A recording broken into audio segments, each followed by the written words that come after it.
Okay, I'm sorry. There's this internet connection problems, and so there's some hiccups. I just lost the connection. Anyways, back to the thing.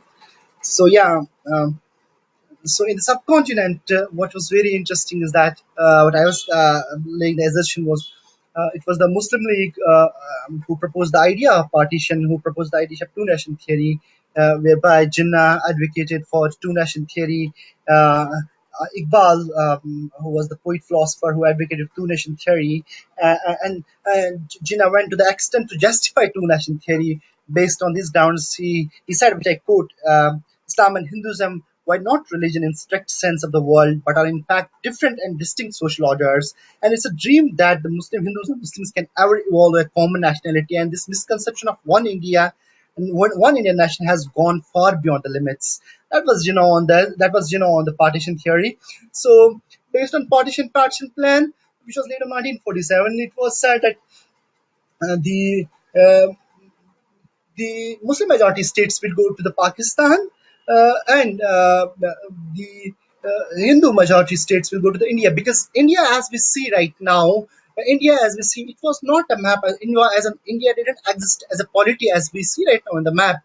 It was a territory with 620 states. So during the time of partition, it was said that during the time of partition, it was proposed that the princely states, which was Kashmir as well, they have the choice that either to accede India or either to accede Pakistan, based on the population, based on the territory, what they want to go, because it was very important that the notions of motions of which it is a Muslim majority or the Hindu majority state. So in case of Kashmir, it was Hindu ruler and a Muslim subject who were in majority, and the Hindu ruler, ideally, Hindu ruler wanted to be an independent, but like he had this fear that because like it's a trapped state, so I will have to go with any of the dominion. So he didn't want to go with the Pakistan because it's a Muslim state.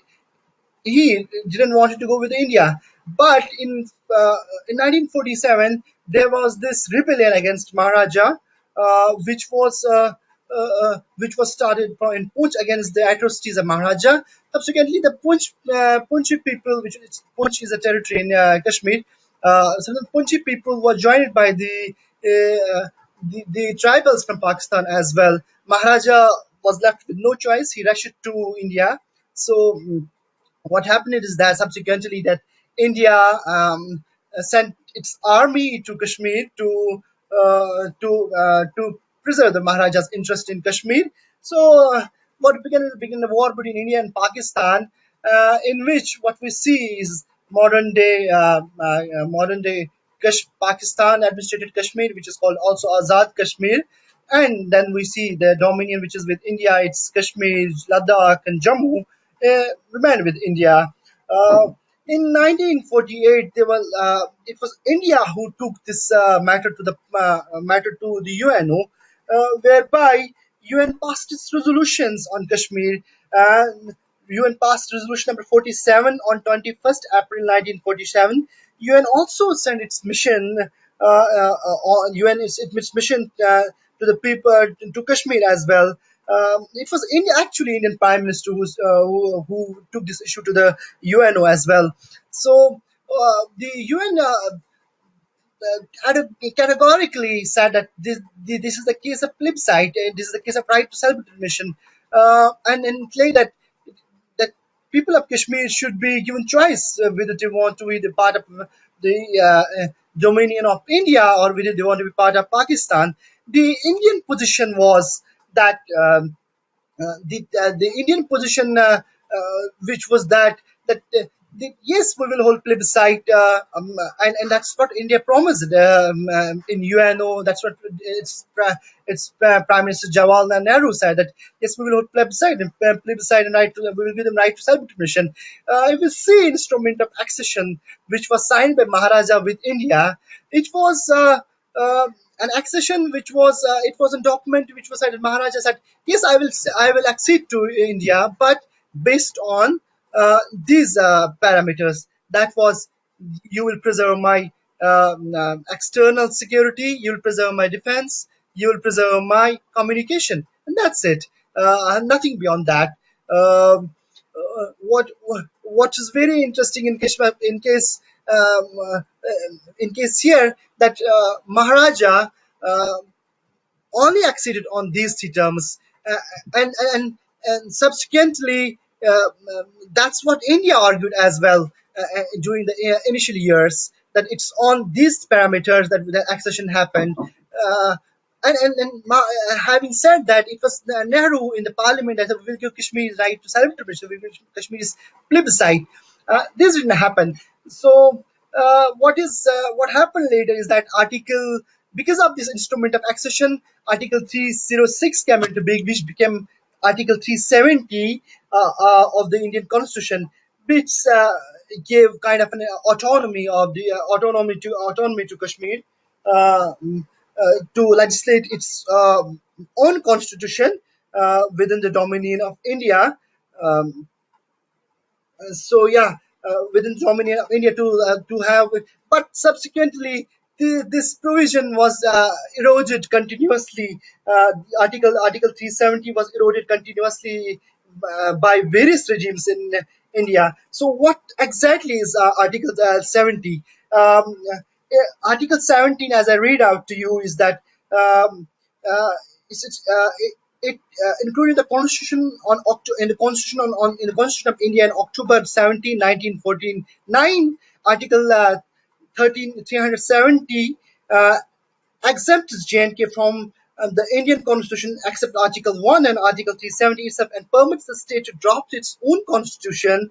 It restricts the parliament's legislative powers in JNK. It's the Indian Parliament's legislative power in JNK for extending a central law on subjects, including the instrument of accession, which was signed by Maharaja with India. Merry consultation with the state government is needed, but for extending into the matters, concurrence on the subject is mandatory. Instrument of accession came into play when Indian Independent Act 1947 divided British India into India and Pakistan. Uh, the, Having said that, what was subsequently India trampled its own constitution in Kashmir and eroded continuously the kind of an autonomy which was it was giving. So every time it tried to it installed client regimes in Kashmir all the time. Every time it find that a leader is getting too big for its shoes, it like just threw him, install another client regime. Basically, the whole notion and the whole idea of Indian state in Kashmir was like a client pattern relationship in which Indian state uh, raises some clients, raises some elite in Kashmir who would do its bidding in Kashmir, and they would allow India to trample this constitution and the kind of autonomy which was given by this so-called Article 370. It was subsequently eroded, and subsequently, every time India installed a client regime in Kashmir, every time they used to trample this constitution and bringing more and more the clause of this constitution under the mainstream Indian constitution. So so Article 35A, it was also promulgated in 1954, which give kind of that state subjects of Kashmir that outsiders cannot buy property in Kashmir, and it's like a kind of an, this is not an. Let me tell you, Article 370 is not placed in Kashmir only. I mean, there are Article 371 of Indian Constitution. There are Article 371 I from A to I, which are placed in northeastern states, which gives autonomy to northeastern states to preserve their own culture, to preserve their own ethos, to preserve their rituals, their folklore, and everything. The position of the far right Bharatiya Janata Party, which is ruling right now in India, has been always that it's the Article 370 that is the bone of contention that needs to be removed, because this is where we generate separatism in Kashmir. Because if we remove it, if we trample it, if we throw it to the history of dustbin, we can hold the separatism in Kashmir. We can hold the aspirations of Kashmiri people. Now, that has been the complete saga of Kashmir. That's been a complete history of international Congress as well as BJP in Kashmir. Uh, uh, so the point was that which you see the which mostly you see Indian diaspora and Indians argue that this one is a temporary provision, and they've been arguing this. This argument is made all the time. The Article 371 is a temporary provision of the Indian Constitution. Yes, it was a temporary provision of the Indian Constitution. It was temporary provision, but here's the if and here's the but. The Article 370 had to go because the plebiscite had to be held in Kashmir, which never happened in Kashmir. I mean, they never allowed Article 3, they never allowed the plebiscite, and never allowed Kashmir's right to self determination, which they themselves, the case of Kashmir, they themselves took to the took to the UNO and UNSC, produced resolutions on Kashmir that a plebiscite and right to self-determination has to be held in Kashmir, had to be held in Kashmir. Subsequently, in the Supreme Court of India and High Court of Kashmir said this provision became a special provision now, and this is a kind of an umbilical cord between India and Kashmir, and through which we can enforce and through which we can through which we can develop constitution through which we can. It's a kind of a service umbilical cord between in Kashmir and India as well. So that was the ruling of Supreme Court, which make it that the article cannot be abrogated in any sense. Uh, but the point was that what happened later subsequently is that although it was not abrogated, but the the it was reduced to husk. That's what, to borrow a term from A.G. Noorani, who is a legal luminary of India, the constitutional expert, and wrote a book on Article 370, said it was reduced to husk uh, continuously by International Congress, who was ruling India for quite a long time, and the final blow come from BJP very recently. Yeah. Yeah. So um, Article 335A stems from Article 370, having been introduced through presidential order in 1954. Article 35 is unique in the sense that it doesn't appear in the main body of Constitution. Article 35 is immediately followed by Article 36, but comes up with Appendix 1. Article 35A empowers JNK legislature to define states' permanent resident and their special rights and privileges. That's what it says. The Article 35 is all about. A.G. Noorani says that uh, Article 378 and Article 335A cannot be abrogated. Reason being because when it was promulgated to Kashmir, it needed Constituent Assembly. Since Constituent Assembly of Kashmir and the Constituent Assembly of Kashmir, it was when the Constitution was made, the Indian Constitution was made and the Kashmir Constitution was made. It was completely, this was they when the constitution made, it was completely cyanide. It was the constitution assembly needs to be bring back if they need to abrogate it. And AG Noorani, a legal luminary, says that it cannot be bring back. So the constitutional assembly, it's a bygone time. So what is very interesting, they cannot abrogate it. But what happened really recently is that the fabric of Indian polity has changed, whereby the saffronist narrative, the Hindutva narrative, that yes, this is the Hindu majority state. How is it possible that in a Hindu majority state, a Muslim state exists with a Muslim majority state with its own ruler, with its own chief minister? This is not possible, and that's what Bharatiya Janata Party has been arguing all the time, and they've been arguing all the time that this needs to be scrapped like anything. Um, Bharatiya Janata Party came on the rhetoric of anti-Muslim bashing in 1992 when it raised the issues of Babri Masjid in mainland India. That it was never a mosque historically, which was untrue.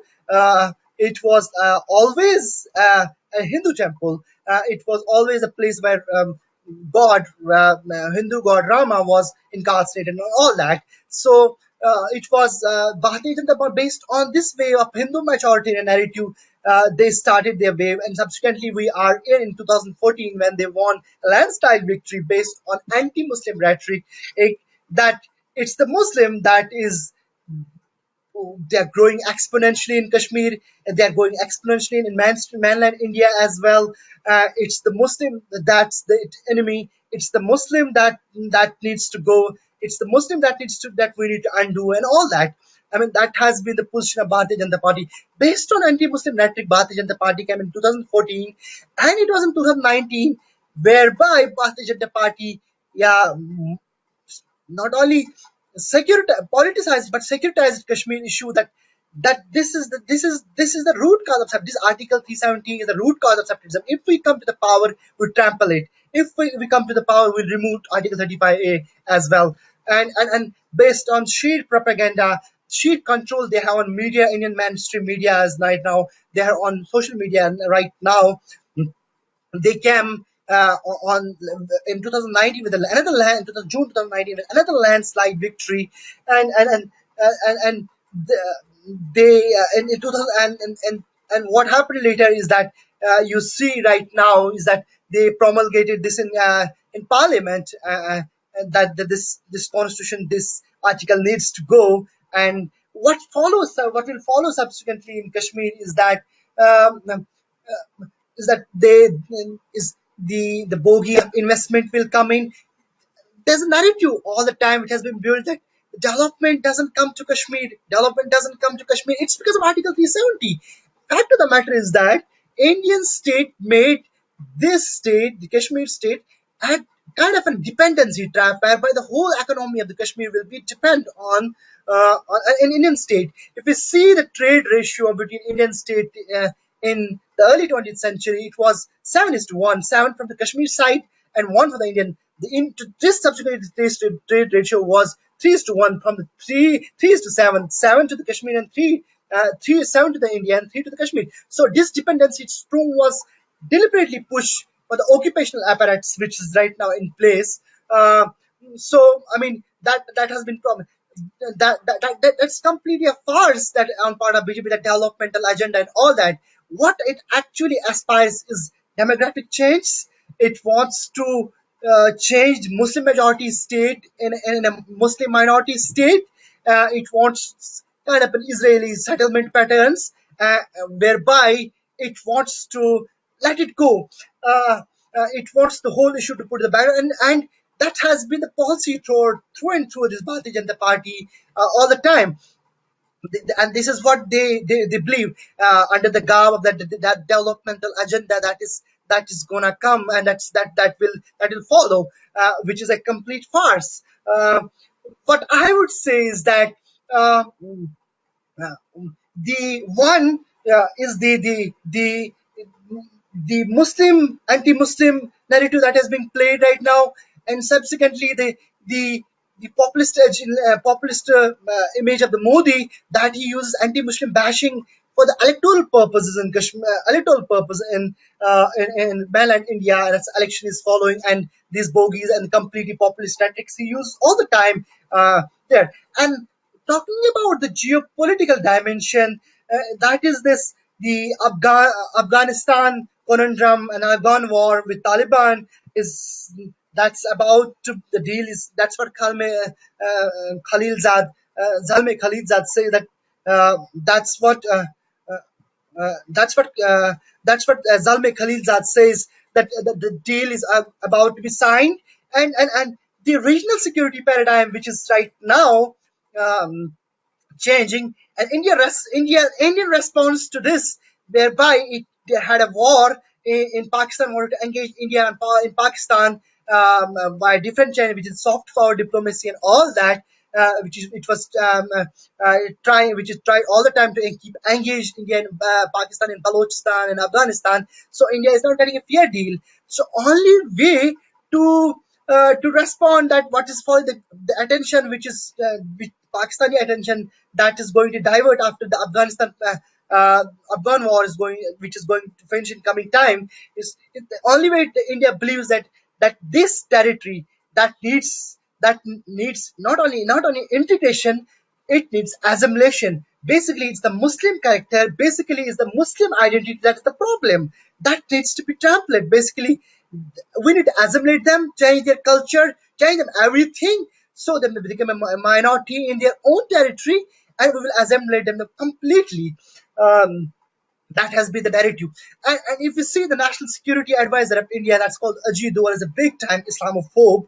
Uh, he says that the he says that the world order right now is in crisis. Uh, Basically it promotes is a hardline policy uh, against Kashmir, to go all guns blazing against population, against insurgency, against rebellion in Kashmir, to go all guns blazing on this poor populace. And because the world order is in crisis, nobody cares. Nobody really cares what's going on in China, what's going on in the Palestinian cause, and all that. So if his world order is in crisis, we need to go all this the best time to assimilate this territory. That's what the doctrine of National Security Advisor Ajit Dual is all about, and that's what it wants to do right now.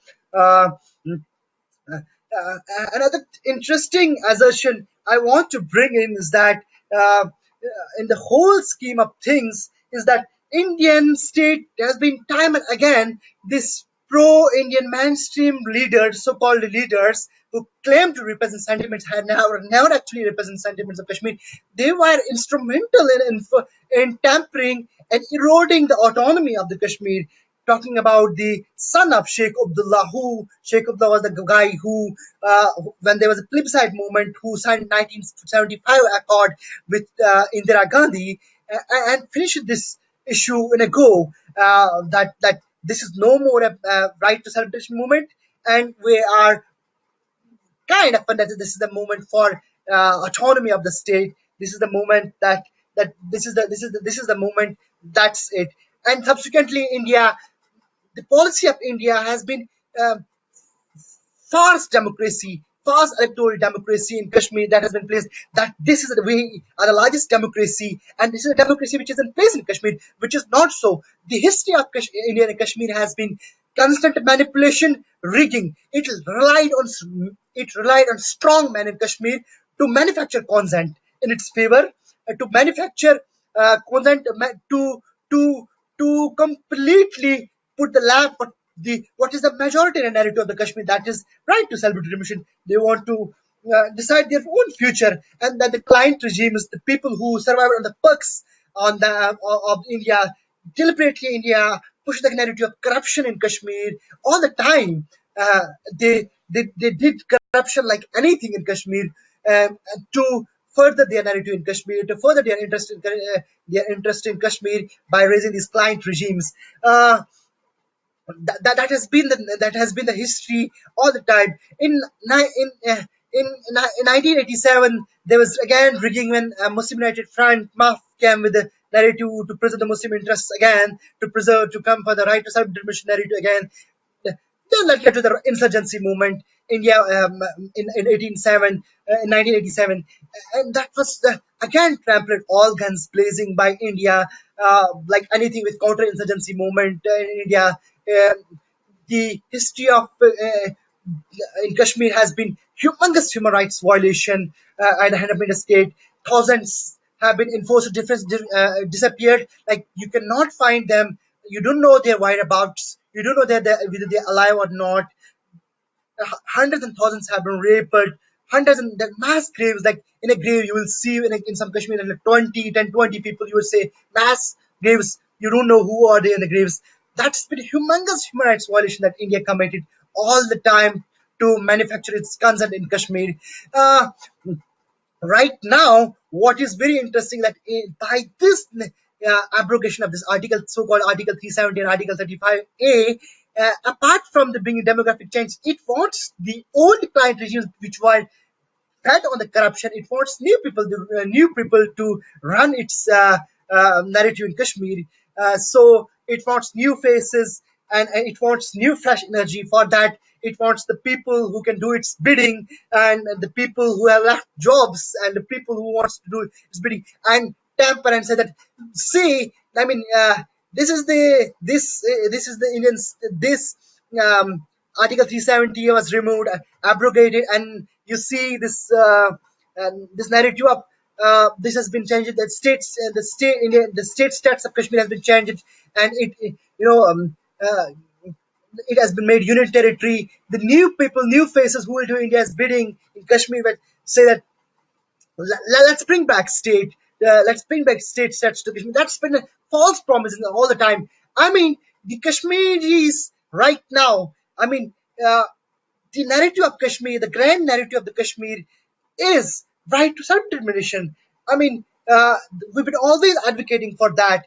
Yeah, a the ploy that has been put in place after this for this. I mean, what will follow is that the Indian state claims that Kashmiris will forget the narrative of Azadi. Kashmiris will forget the narrative of that forget the independence, and they will say that okay, let's give us autonomy to the state. Let you don't abrogate Article 370. Let you don't trample Article 358. Let you give us kind of an autonomy. Let you state stats. That is surely not our claim. What is our claim is that we want right start dimension that you promised us, that you have signed more than 18 resolutions in United Nations organization you have signed. Yeah, so that's what the Kashmiris have been all the time arguing. Right now, what is I guess just to finish. Right now, India's state claims that you see people of Kashmir are happy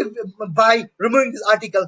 I mean, are they happy by placing so much of uh, the places so much of people, so much of paramilitary troops? There's complete sea. It's like a Gaza in Kashmir right now. People are not allowed to move. People are not allowed to have necessary medicine and all these things right now. The It's like more than 100 hours. We are not able to communicate in any sense with our home. We are not able to communicate what's going on. We don't know what's going on in Kashmir right now. So, like, this is a kind of an enforced normalcy, kind of an enforced normalcy, which is an enforced narrative, which